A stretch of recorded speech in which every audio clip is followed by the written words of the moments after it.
Warahmatullahi wabarakatuh.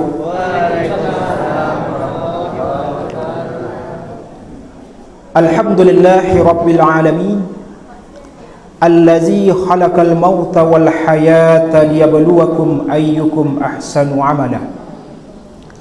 Ashhadu an la ilaha illallah wa ashhadu anna sayyidana wa nabiyyana Muhammad sallallahu alaihi wasallam. Allahumma salli ala Sayyidina Muhammad wa ala ali Sayyidina Muhammad. Faya ibadallah, usikum wa nafsi bitaqwallah. Ittaqullaha haqqa tuqatih wa la tamutunna illa wa antum muslimun. Nan samu-samu menghormati angku-angku, nenek mama, alim ulama, cari pandai, kapai sampai patanyo, kapulang sampai beritu. Alhamdulillah, itu wadu di negara kita, Pak.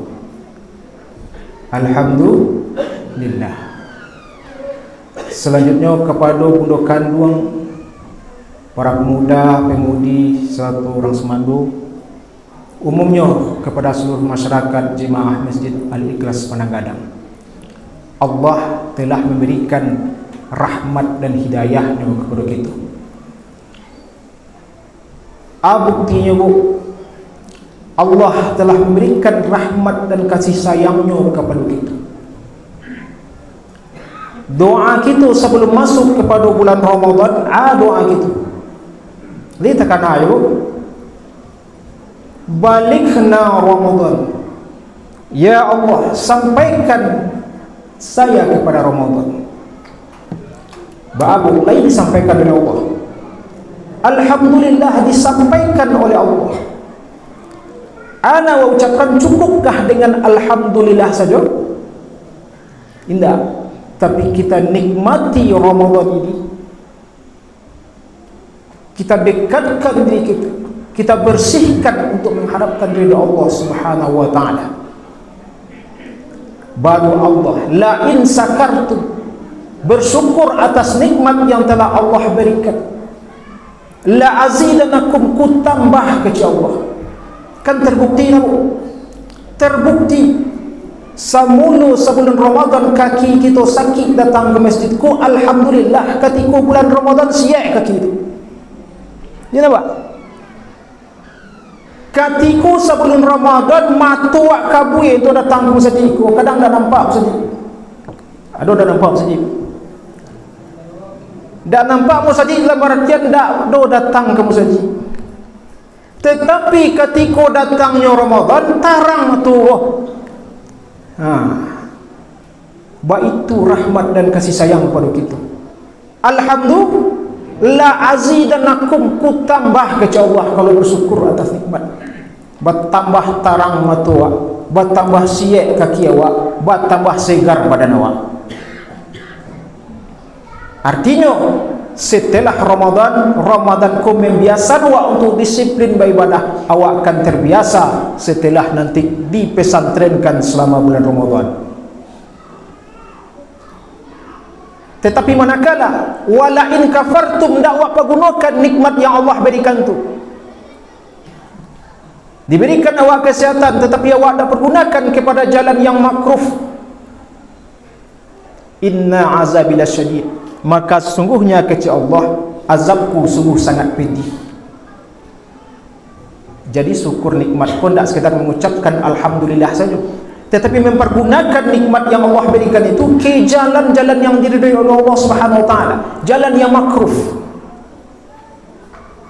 Salat beringat salam tidak lupa kita mintakan kepada Allah, semoga disampaikan punjuk kita, yakni Nabiuna Muhammad sallallahu alaihi wasallam. Allahumma salli ala Sayyidina Muhammad wa ala ali Sayyidina Muhammad. Sesuatu yang kita ucapkan, doa yang kita lantunkan, Bapak-bapak Ibu, ketika kita berdoa, belum tentu doa itu akan dikabulkan oleh Allah Subhanahu wa taala. Layak cuba doa, lain yakin doa itu dikabulkan oleh Allah. Berharap awak doa itu akan dikabulkan oleh Allah, tapi dicaliak punya syarat. Laika halal pakaian yang awak pakai, laika halal makanan yang awak makan tadi, laika bersih hati awak, laika terjalin silaturahmi awak, itu selalu doa dikabulkan. Tapi kalau jauh dari itu,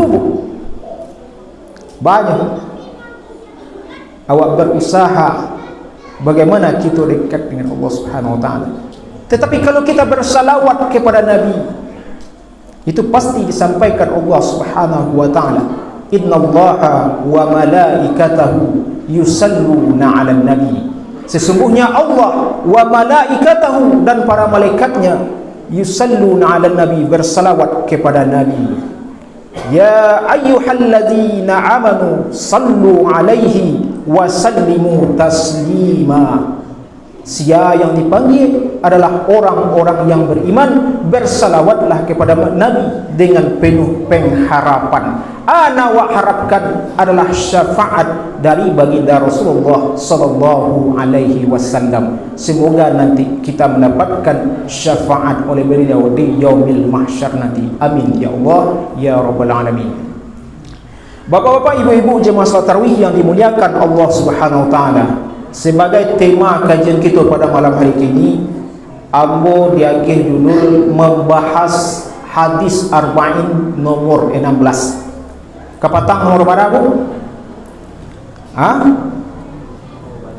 Kapatang nomor 3 balik. Jadi kini ko masuk kepada nomor 6 balik. Jadi walaupun tak tahu nawa hadis itu, tak mungkin apa dewa rasulnya doh, tetapi nomornya lagi apa? Nomornya lagi nampak nomor berapa? Nomor 3 balik tentang itu. Jadi itu.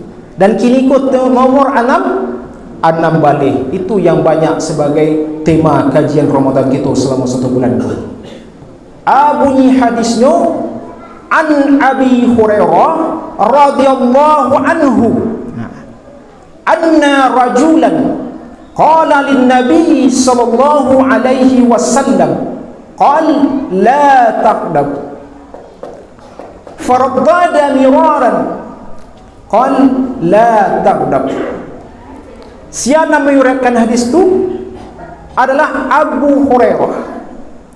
An Abi Hurairah, dari Abu Hurairah radhiyallahu anhu, reda Allah kepadanya, anna rajulan, ada seorang laki-laki, qala lin nabi sallallahu alaihi wasallam, berkata dia kepada Nabi, ausini, berikan aku nasihat ya Rasulullah. Jadi ada seorang laki-laki, dia tu meminta kepada Nabi, ausini, berikan aku nasihat. Kata Nabi, qal la taqdab, jangan kamu marah. Kata Nabi, basu awak nu jan pemberang, injan parabu, injan pembangih, asamu je marah tu.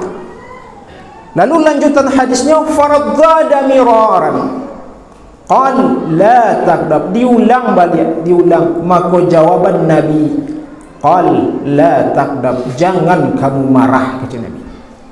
Tema wagini tentang marah. Bapak yuk tema wagini marah bangih. Ya. Tema kajian ini bangih, marah. Maka dari itu kita bahas dari bagaimana hadis ini. Status hadis ini Bapak Ibu adalah hadis sahih dan sangat cocok digunakan sebagai pegangan, sebagai landasan beramal. Diriwayatkan oleh Abu Hurairah, seorang perawi hadis yang selalu ikut dengan Nabi. Karaju Abu Hurairah, karajunya itu sebagai pengembala kambing. Tu anak gubalo namanya. Itu sejarahnya. Ketika gubalo tu basebok le nasi kue kucing. Lalu diambilnya lah kucing ko de Abu Hurairah. Keadinya kucing tu untuk mainan dia, untuk kadi paliaronya. Lalu suatu saat, suatu hari, mangyong lah kucing ko. Kucing mangyong. Mangio lah kucing nan dimainkan oleh Abu Hurairah. Tadanga di Nabi Muhammad sallallahu alaihi wasallam. Adu abdi Syam, kata Nabi. Ambo sangat suku je kucing ya Rasulullah. Ambo sangat senang je kucing. Lalu akini ko bertukar senama oleh Abu Hurairah, artinya bapaknya kucing. Itu boleh. Jadi Abu Hurairah tu pemelihara kucing, artinya bapaknya kucing. Orang yang sangat senang dengan kucing. Kehidupannya pada masa Rasulullah itu hidup sebab di teras-teras Masjid Nabawi, orang yang sangat cinta dengan ilmu pengetahuan, ahli sufi. Setiap saat di mana ada Rasulullah, di situ ada Abu Hurairah. Jadi kama Nabi pai, Abu Hurairah ko pasti ada, pastinya ikuti Nabi. Sehingga salah satu periwayat hadis terbanyak dipaci oleh Abu Hurairah. Kalau nak salah 5.370 hadis. Dia teh Abdullah bin Umar, dia teh Abdullah bin Malik, dan hanya 2.000 hadis kalau tak salah, 2.000 lebih. Tetapi Abu Hurairah iaitu lebih dari 5.000 hadis. 9 dari hadis di kitab Arba'in karangan An-Nawawi, 9 hadis diriwayatkan oleh Abu Hurairah di kitab hadis Arba'in. Mari kita bahas tentang masalah hadis Arba'in ini. Itu sekilas periwayat hadis dari Abu Hurairah. Hadis Arba'in tersebut merupakan larangan marah. Lalu apakah hikmah, faedah kita mengkaji dari hadis Arba'in nomor 16 ini? Yang pertama, bahwa marah itu selalu membawa kepada kejelekan. Jadi nan marah itu selalu membawa seseorang pelakunya kepada kejelekan, kepada keburukan. Contohnya dikisahkan oleh Nabi Yunus alaihissalam, seorang Nabiullah. Ketika Nabi Yunus itu menghadapi kaumnya yang keras, kece Nabi Yunus, yo karih wana kau mamoko, payah habu madoi mengadu kalih Tuhan Allah. Ya Allah, berikanlah azab kalih kau mamoko, yo ndak taluk dia boleh ya Allah. Kece Allah kalih Nabi Yunus ko, hai Yunus, lahadu azab untuk kaum engkau tu, hai Yunus, kece Allah. Lahadu azabnya, kece Allah. Lalu dek kaum dan karihku Yunus tu tetap pahit, pergi meninggalkan kaumnya. Ketika Nabi Yunus pahit meninggalkan kaumnya tu, datanglah hidayah Allah kepada kaumnya. Jadi yakin kaumnya ku bahawa Nabi Yunus tu adalah seorang Nabiullah, utusan Allah. Artinya bertobatlah kaumnya ku. Artinya kaum Nabi Yunus ku tidak jadi diazab oleh Allah. Tetapi Nabi Yunus ku tetap meninggalkan kaumnya. Pailah Nabi Yunus ku ke tepi laut, Pak. Naik Nabi Yunus ku ketika Pak tarikh balai ke tengah laut. Ketika tiba di tengah laut, datanglah gelombang nan sangat gadang. Badai namanya. Lalu baaki cek nak dah kapa aku supaya jangan noleng kapa aku, supaya jangan karam kapa aku, kita usailah mautan kapa aku kecek nak dah kapa. You jadi diusai, anan diusai ketika itu barang-barang nan ado detik kapa aku sadonyo di campaan ke laut. Lah habis barang nubu detik kapa, tinggallah orang saja. Lalu tara soling jo kapa aku, ingin karam lah kapa. Atau bah kecena kuda kapal, kalau ia tapasowa undi salah satu dewa ado nan dicampaan ke laut, lalu diundilah. Ketika diundi itu tiba di Nabi Yunus. Tiba di Nabi Yunus bahawa Nabi Yunus konan kan dicampaan ke laut sebagai untuk mengurangi muatan. Lalu diundi sekali lagi, diundi sekali, tetap tiba di Nabi Yunus saja baru. Akhirnya Nabi Yunus ku dicebruskan ke dalam laut. Ketika itu diutuslah oleh Allah namanya ikan paus untuk melutuk. Rasul suka melutuk. Dia tahu melutuk? Mempagatuk, kalau mempagatuk mati Nabi Yunus tu. Tapi hanya sekadar dilutuk. Kalau dilutuk tu sekadar masih duit di dalam. Diluluanya Nabi Yunus tu. Duitlah Nabi Yunus tu di dalam paru ikan. Kira-kira dari contoh paparan itu. Nabi Yunus ko nyo marah kepada kaumnya. Nyo tinggalkan kaumnya. Dapat kemudahan kan Nabi Yunus tu? Tidak.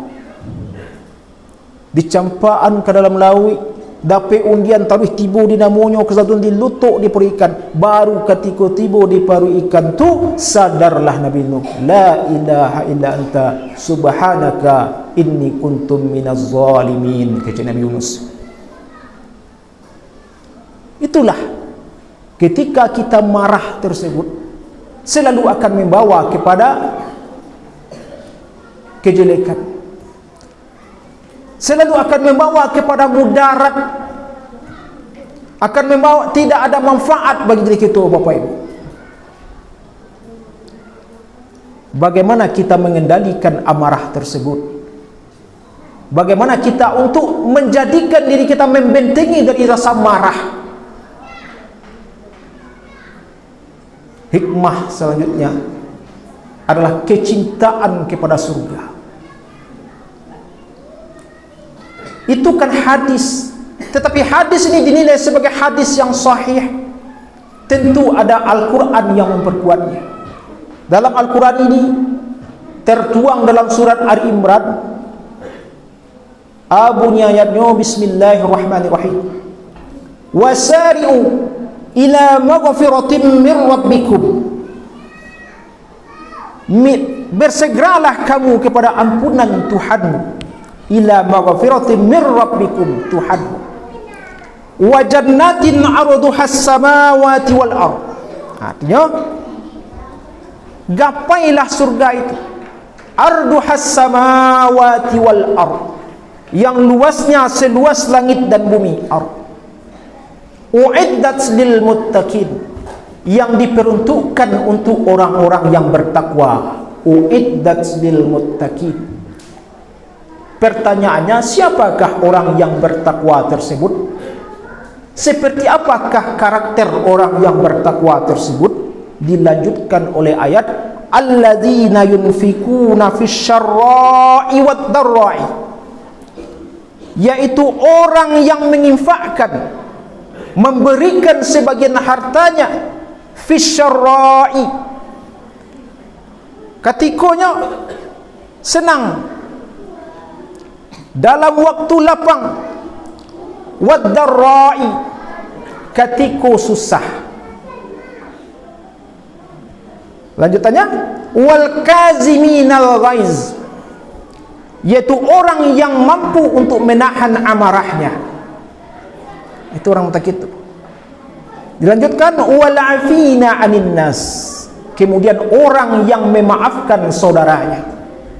Jadi siko dijelaskan, orang muttaqin tersebut mempunyai sifat sifatnya yang pertama, selalu berinfak, selalu memberikan hartanya ketikanya lapang, walaupun ketikanya sampai barik. Kah itu, Bu? Barik. Kadang ketika kita lapang, tak takana kita melapangkan orang lain. Kadang ketika kita sampai, ketika kita kekurangan, itu nan labih bana kita, tak takana kita bersedekah. Tetapi orang muttaqin tersebut ketikanya lapang, fisyarra'i, memiliki harta yang banyak, maka itu nyo jadikan untuk dekat dengan Allah. Wad-darra'i,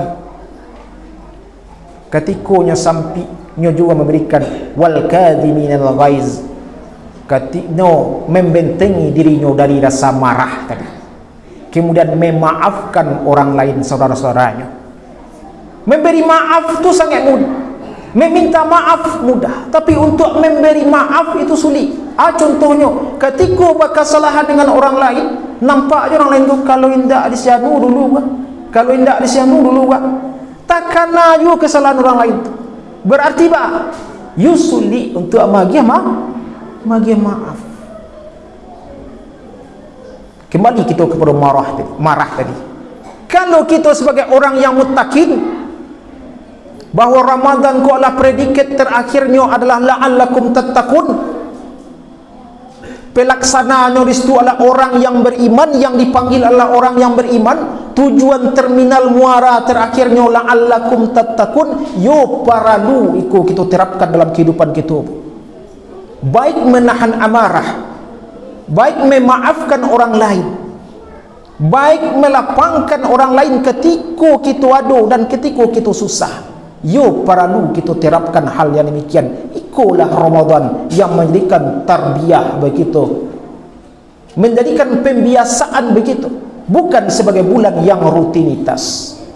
Bapak-bapak, ibu-ibu, jemaah salat tarawih yang dimuliakan Allah Subhanahu wa taala.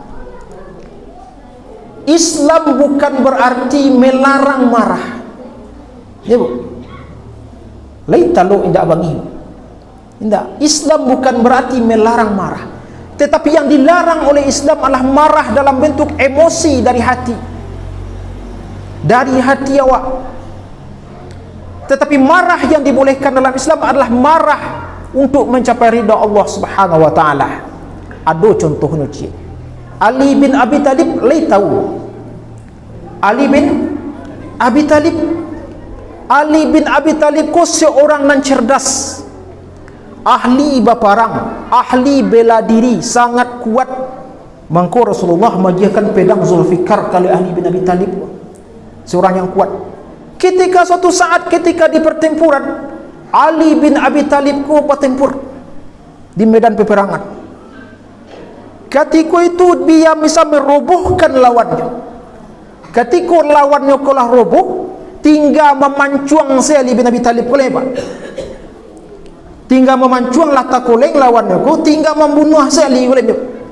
Lalu baanya lawannya ko ketika Ali akan memancuang tu nyoludahi Ali bin Abi Talib ko. Ketika maludahi itu ndak jadi Ali ko membunuh roh. Ndak jadi dibunuh oleh Ali. Bertanya kawan-kawannya, wahai Ali, ba aku ndak jadi berpancuang lawan tu jalehnya lah takolah sungkua. Ba kece Ali, wahai ibu, ambo ndak jadi memancuangnya karena ambo ketika mencuang tu ada perasaan marah dia, ada perasaan emosi. Ketika itulah ambo tak jadi membunuh tadi. Ali ko betul hati-hati, takui, karena nyo baik ko nyo pancuang nyo bunuh lawan ko ketika nyo lah diludahi oleh lawan tu, artinya ada perasaan marah. Begitulah para sahabat menanamkan, menjalankan hadis Rasulullah, tuntunan Rasulullah itu, baik dalam nyo dizalimi, tetapi untuk menghindar dari rasa marah tersebut nyo hindarkan. Bapak-bapak, ibu-ibu, jadi bagaimana kita mengambil pelajarannya? Bahwa marah itu sebenarnya adalah cara setan melempar hati seorang, sehingga darah di hati itu panas, mengalir ke nadinya, mengalir ke jantung, seluruh pembuluh darah sampai kepada otak. Itu menurut ilmu kesehatan itu berbahaya, baik untuk jantung, baik untuk pembuluh darah, baik untuk otak. Kalau berlebihan bana bisa pecah pembuluh darah, akhirnya sianan mudarat. Sianan tentu mudarat jadinya. Sebelum itu terjadi, lah lebih dahulu Nabi mengelarangnya, la takdab. Jadi apa pelajaran yang dapat kita bawa pulang hari ini ko bu? La takdab. Jangan marah, jangan bangi kecil Nabi. Baik ko tiba di rumah ko dapat ujian ko. Ujiannya lah sampai nanti di rumah samba nang kabangian untuk sahur ko balataan bulu di meja. Tujuannya kabangian untuk sahur. Talengah sebentar kira tibu si kucing peliharaan Abu Hurairah cukup. Disantuangnya lah sambal. Indah ado di sisuannya. Kira-kira banyak ibu. Ikulah menangah kajian la takdab bu. Kira-kira kadirambah kucing bu. Kamarabu kamancak-mancak wai dia mudi atau apa? Kadibangihi orang apa? Kula kajila takdab ko yung manusuk katila takdab ko jalan marah ko. Ba. Ha? Kalau ndak tabau la tahdab tu pulang mungkin pangalan tangkai sapu bakaja aku ciang tu kemanyo dari mungkin. Tapi kalau lai tanam namanya la tahdab, jangan marah kata Nabi. Oh jangan marah, dan yola menengah kaji ceko ndak mungkin dimarah. Abiyalah dibuik sana lain balik. Kuciang tu karena kelalaian ojo manga di cidangah hasil dak sungkuk. Artinya apa? Tanamkanlah nilai-nilai sunnah-sunnah Rasulullah tersebut, karena itu merupakan suatu yang sahih, dijadikan sebagai pegangan dalam beramal, dijadikan sebagai landasan kita dalam berkehidupan sehari-hari. Jadi bapak ibu-ibu, Abu Calia wakatulah hampir dah 30 minit di siku. Jadi untuk itu sebagai landasan, sebagai pelajaran yang dapat kita ambil, mari kita menjadi membentengi diri kita dari jad marah. Marah boleh, tetapi marah ketika mengharapkan ridha Allah Subhanahu wa taala. Pernahkah Abu Bakar marah? Pernah ketika orang lalai membayar zakat. Muncul nabi-nabi palsu. Marahnya Abu Bakar, siapkan pasukan ke Abu Bakar. Kita serang Yamamah. Musallam bil kazzab tu kita serang, kita matian ke Abu Bakar. Atau bagaimana? Marah itu marah dalam menghadap mereka ridha Allah. Ridha Allah. Kalau biar aja nabi palsu kacau jadinya. Di dia aja nabi palsu dipengaruhnya umat Islam, anda jadi orang bayar zakat mereka nak dirang baji dan maka diperangi oleh Abu Bakar itu. Umar pun pernah marah ketika turun perintah hijrah. Untuk hijrah. Bagi Umar baisu amu kan hijrah. Kalau ada naningin anaknya menjadi yatim ke Umar, isteri nama menjadi janda, silakan bisu ambil lambu. Itu tidak seketik bagi Umar. Artinya apa? Akan dipancuangnya di Umar. Marah Umar tu apa? Karena adalah perintah hijrah. Umar ingin hijrah bersama kaum muslimin yang lain. Jadi kita dari yang mulu kita pembangi, pemarah, hijrah kita menjadi indak pemberang. Tanamkan diri kita, karena pemberang itu juga salah satu penyakit yang dapat memutuskan tali silaturahmi. Bapak-bapak, ibu-ibu yang berhormati, mungkin itulah kajian kita pada malam hari ini. Semoga ada manfaatnya begitu, terutama bagi diri yang menyampaikan. Wabillahi taufiq wal hidayah. Wassalamualaikum warahmatullahi wabarakatuh.